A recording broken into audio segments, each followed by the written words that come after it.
Yeah, no, it's time for On Point, where we speak to experts to delve deeper into the biggest news stories in the spotlight right now. The only topic on most people's minds here in South Korea today is the Suneung, the college entrance exam. We just talked with our Shin-yeon about. It's set to start very shortly, in around half an hour, in fact, for hundreds of thousands of young test takers hoping to get into the university of their dreams, take the course they want. However, this year, as well as the stress of taking the test, this round of students also has to contend with an increasingly severe fourth wave of COVID-19 in South Korea, and for a lot of them, an extended period out of school.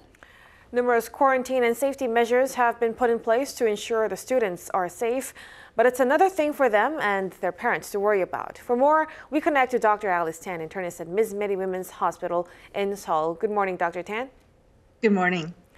Well, the antivirus measures will be loosened a touch compared to last year since the students have been vaccinated. Can you tell us what changes are there and scientific reasoning behind the modifications? The only two major changes are the elimination of the plexiglass barriers on the desks of the classrooms where the children will be taking the test. And also there will be a requirement for using a KF80 mark or higher mask for all students, including those who are asymptomatic.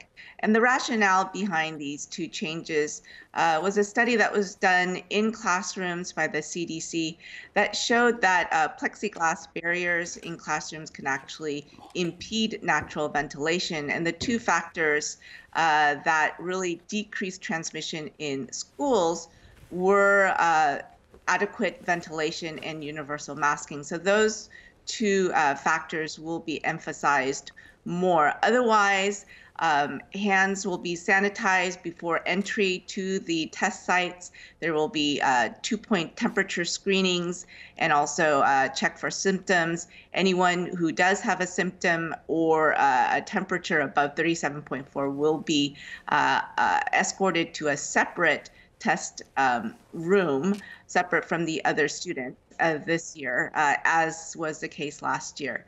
The other difference is during the lunch break, students will be eating lunch at their desks.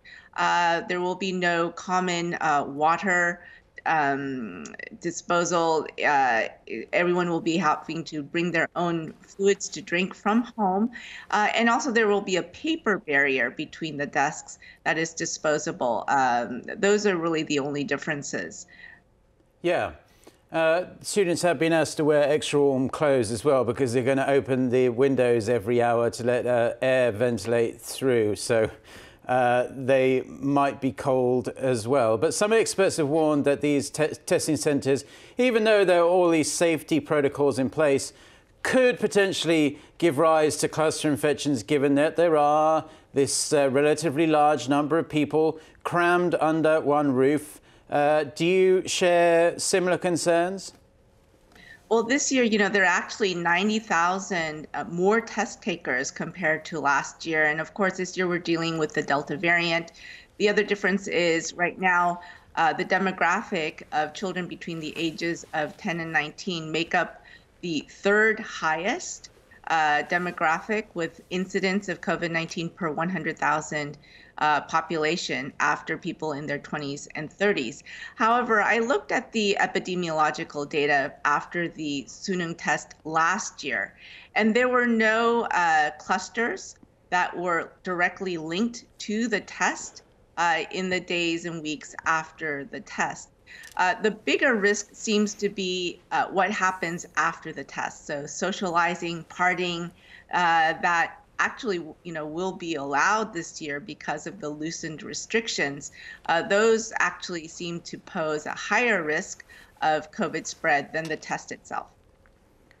But Dr. Tan, the government says test takers who test positive for the virus will do it from a hospital or quarantine facility, even if they have no symptoms. How can test supervisors keep a close eye on them if they're not allowed to get near them? Right. Well, this year, as was the case last year, students who are taking the test in a hospital or a quarantine center, they will be monitored by nurses, teachers, and proctors who will be wearing level D personal protective equipment. And so they will have medical eyes on them as well as the eyes of educators to make sure that they can take the test in a fair and safe manner. And finally, I just want to touch upon something different because many students have been out of school for an extended period. Wanted to ask you as a doctor whether you have seen or the data supports an increase in the number of teenagers with mental health issues due to the kind of social isolation they've been feeling. They're teenagers, are supposed to be hanging around with their friends. Would you say that ensuring these children in their formative years should be allowed to have a normal school life now, even if that leads to a potential uptick in the number of COVID-19 cases? Well, the data regarding behavioral and mental health issues in youth is a little bit difficult to interpret. And the reason why is because starting from 2016, there was actually a steady increase in the diagnosis of behavioral and mental health issues in youth in Korea every year. So 2016, 2017, 2018, 2019, there was a steady increase. Then in 2020, there was a decrease in diagnosis, presumably due to decreased access. In 2021, there was a rebound increase, and it's assumed that COVID-19 did play a part, and the closure of schools, the isolation that occurred. Certainly that has been the case in terms of surveys done. Students are reporting more depression, boredom, anxiety, due to the isolation that has occurred. Also, the economic impact on families has caused anxiety among students. So I think the data that are coming out, I think these really support vaccination in children to make sure that they can stay in school safely so that they could have as normal a childhood as possible.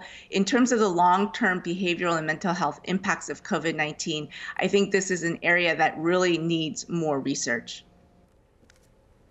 All right, Dr. Tan, thank you for your insights. We appreciate you making time for us, and we look forward to speaking with you again soon. Thank you for having me.